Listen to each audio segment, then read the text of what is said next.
In this section, we will explore how PwC breached confidentiality agreements and leaked government secrets about tax policies to its clients. This is a serious scandal that exposes the urgency of federal anti-corruption legislation. PwC is one of the world's largest accounting and consulting firms. It provides tax advice to many multinational corporations, including big U.S. tech firms. But PwC also had a secret business plan called Project North America. The plan targeted these tech clients and sold them schemes to get around new laws aimed at international companies operating in Australia.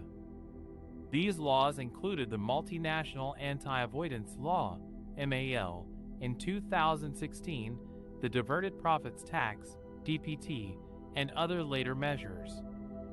These laws were designed to prevent companies from shifting profits offshore and avoiding their fair share of tax in Australia. But PwC had an inside source of information about these laws. A former senior executive of PwC, who was seconded to work with Treasury, breached confidentiality agreements and shared information about future tax policies with his colleagues at PwC. He also gave them access to draft legislation and confidential briefing papers. This information was then used by PwC to help its clients avoid paying tax in Australia.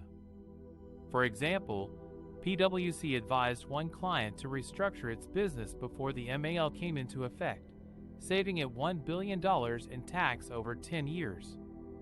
PwC also advised another client to use a loophole in the DPT to avoid paying $300 million in tax.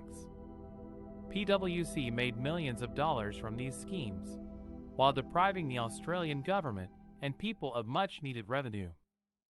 The leaked emails show that PwC was aware of the ethical and legal risks of its actions, but chose to ignore them. The scandal was exposed by a Labour senator, Deborah O'Neill, who obtained 144 pages of internal PwC emails through a Freedom of Information request.